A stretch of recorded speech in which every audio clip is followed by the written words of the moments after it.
ছোট থেকে খুব কষ্টে বড় হয়েছি, কিন্তু আমার বাবা ও মা সবসময় আমাকে ভালো অভ্যাস শিখিয়েছে। আমি কোনো অন্যায় করলে আমাকে শাসন করেছে, বন্ধুদের সাথে কথা বলতে দিত, কিন্তু যতটুকু দরকার তার বেশি নয়। কেবলমাত্র একজন ছিল যে আমাকে খুব ভালোভাবে বুঝত, আমার একটিমাত্র ভালো বান্ধবী ললিতা। একদিন আমি স্কুলে গেলাম উচ্চ মাধ্যমিকের রেজাল্ট আনতে। আমি যাওয়ার পর সবাই আমার দিকে তাকিয়ে আছে। আমি তো অবাক। এ কি ব্যাপার, তোমরা আমার দিকে তাকিয়ে আছো? তার মধ্যে আমার প্রিয় ভালো বান্ধবী বলে উঠল, তুই যে সবার মধ্যে ফার্স্ট হয়েছিস। তাই নাকি, বলিস কি? হ্যাঁ রে শোভন, তুই সব থেকে বেশি নাম্বার পেয়েছিস, সব সাবজেক্টে স্টার মার্কস। আমি বললাম, ললিতা তোর কেমন রেজাল্ট হয়েছে? ভালো হয়েছে রে, তবে তোর মতন না। আচ্ছা বেশ, আমরা সবাই বন্ধু, সবাই পাস করেছি, এটাই আনন্দের। চল সবাই মিলে হেডমাস্টারকে নমস্কার করে আসি। যাবি? তবে চল।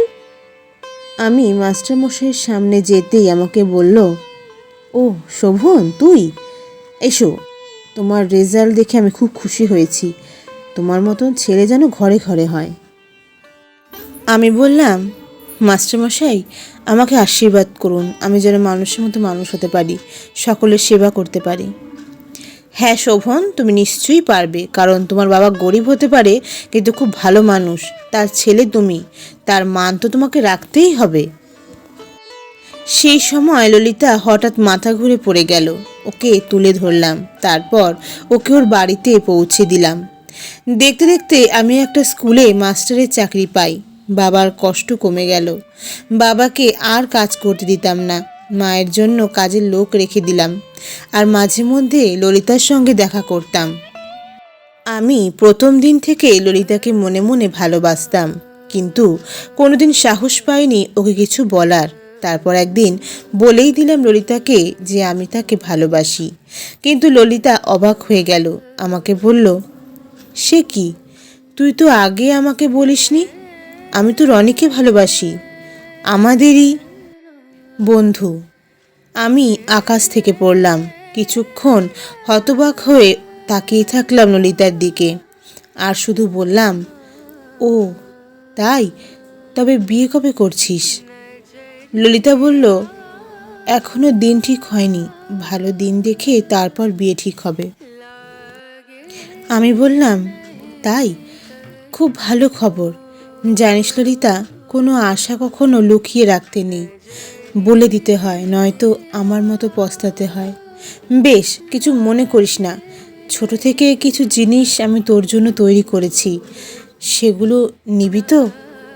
কি শোভন? একদিন দেখা করিস। তারপর সে একদিন এলো, তবে সেই দিন ছিল ললিতার বিয়ের আগের দিন।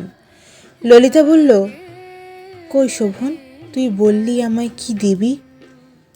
হ্যাঁ, ওই আসলে ছোটবেলায় তোর অনেক ছবি এঁকেছি, তাতে তুই আর আমি, আর মাঝখানে শুধু একটা গোলাপ, তবে গোলাপটা মাঝখানেই রয়ে গেল, তোর হাত অবধি আর পৌঁছালো না। ললিতা ছবিগুলো সব হাতে নিল আর বলল, শোভন, রনি আমাকে খুব ভালোবাসে।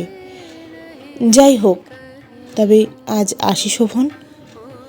আমি তাকিয়েই থাকলাম, আর ললিতা আমার সেই আঁকা ছবিগুলো নিয়ে চলে গেল।